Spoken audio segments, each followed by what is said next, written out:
Okay, picture this. You're mid-sentence, maybe making a really important point in a meeting, and then that little flicker of doubt, that sudden internal question, was that me? Or maybe you sense the person you're talking to just subtly shift back. Oh yeah, it's that tiny moment, isn't it? Ah, But it can completely derail your train of thought. And we're talking about bad breath here, halitosis, but yeah. not just as, a hygiene thing. Right. We're digging into sources today that frame it as something much deeper, almost like a silent confidence killer. It really affects how you show up socially, professionally, even personally. Absolutely. So our mission for this deep dive is to look at sources challenging those old school oral care methods. We want to get past just masking the smell. Exactly. The goal is understanding the real root cause of persistent bad breath Hmm. and exploring this idea from the material, Yeah. restoring your mouth's natural ecosystem, the oral microbiome. And how getting that balance right might actually boost your confidence. So let's talk about the day-to-day impact. Living with that constant worry, I mean, the sources describe people doing more than just popping mints, right? Oh, definitely. It becomes about avoiding situations. You might find yourself keeping a bit more distance than you normally would in conversations. Yeah, maybe leaning back in meetings or that little bit of anxiety before a date. Did I remember my gum? And that's where it really starts to wear you down psychologically. Because here's the kicker. Many people dealing with this are doing everything right. They brush religiously, they floss, they use those harsh mouthwashes, Mm-hmm. but the problem just keeps coming back. And that's incredibly frustrating. It makes you feel like, well, what else can I even do? You lose trust in your own efforts. Okay, so let's dig into why. If you're using, say, a strong antiseptic mouthwash and good toothpaste, why isn't that enough? What are the sources saying is wrong with that whole approach? Well, the argument in the material we looked at is that conventional methods are basically attacking the symptom, the smell with, like brute force. They aren't addressing the underlying cause, which an imbalance in the tiny living things in your mouth. Your oral microbiome. Think of it like a tiny ecosystem, maybe a rainforest. You want diversity, a healthy balance. Okay.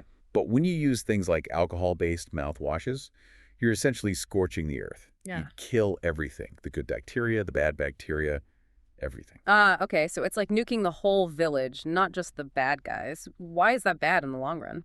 Seems like starting fresh would be good. You'd think so, but it's counterproductive.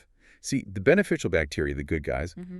they actually help keep the harmful odor-causing bacteria in check. Right? When you wipe out everyone, guess who bounces back first and fastest? The bad bacteria, especially the anaerobic ones, the ones that thrive without much oxygen. So the ecosystem gets thrown way off balance, leaving the door wide open for the worst offenders to take over again. And those are the ones making the smell, the anaerobic bacteria. Exactly. They feed on tiny protein particles left over from food, and their waste products are, well, smelly. They release these things called volatile sulfur compounds.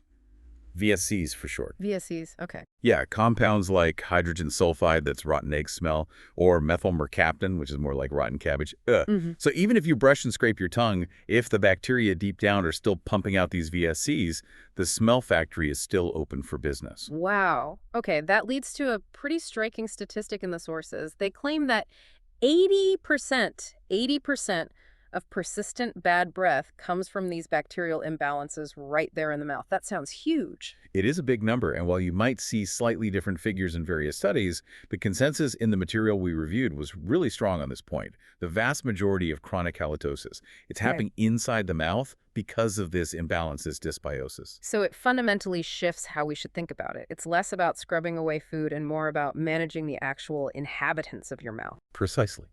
And what's really interesting is how interconnected it all is.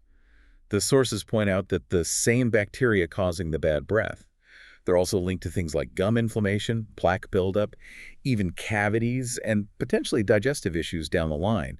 It's all part of the same imbalance. Okay, so if the science is pointing toward this internal imbalance, this ecosystem problem, then the solution has to work internally too, right? Like bringing in reinforcements for the good guys. That's the idea behind oral probiotics, yeah. Well, wait a second. Is taking an oral probiotic just adding another step? I mean, people are already brushing, flossing. Is the evidence really there to add this on top? That's a fair question. And the sources we looked at don't position it as a replacement for good hygiene. Brushing and flossing are still fundamental, Okay. but they argue it's a crucial addition because it tackles that root ecological problem. The research suggests specific beneficial bacteria strains, like certain types of Streptococcus salivarius. M18 or K12, I think were mentioned. Yes, exactly. Those strains can actually compete with and crowd out the VSC-producing bacteria. They stick to the surfaces in your mouth, help maintain a healthier pH balance, basically making it harder for the bad guys to thrive. Okay, that makes sense. It's shifting from just sanitation to more like cultivation, like tending a garden instead of just pulling weeds. That's a great analogy. Now, the specific sources we looked at really focused heavily on one product that uses this strategy, ProvaDent. They described it as a powerful oral probiotic. We need to acknowledge that focus in our material, obviously. Right. But we can use it as a case study for how these targeted solutions are supposed to work, based on the claims. Definitely. So looking at ProvaDent as the example in these sources, its whole mechanism is described as working from the inside out, rebalancing that ecosystem. It aims to tackle things on a few different fronts. Okay, let's break down those 4 main benefits the sources kept highlighting. Okay, first up was balancing. The core idea is repopulating your mouth with good bacteria to push out the odor-causing ones and stabilize the microbiome. Makes sense. Second, strengthening. The ingredients are described as being nutrient-packed to support your gum tissue and tooth enamel health, making things more resilient. Okay, strengthening tissues. Got it. Third, neutralizing. This is about tackling the bad breath directly, but naturally, by controlling those VSC producers. So you get freshness without the harsh chemicals or alcohol that can actually cause more problems later. Right, avoiding that scorched earth approach we talked about. Exactly. And the fourth point ties right back to where we started, the confidence boost. The sources argue that when your mouth feels genuinely clean and healthy consistently, that removes a huge subconscious barrier.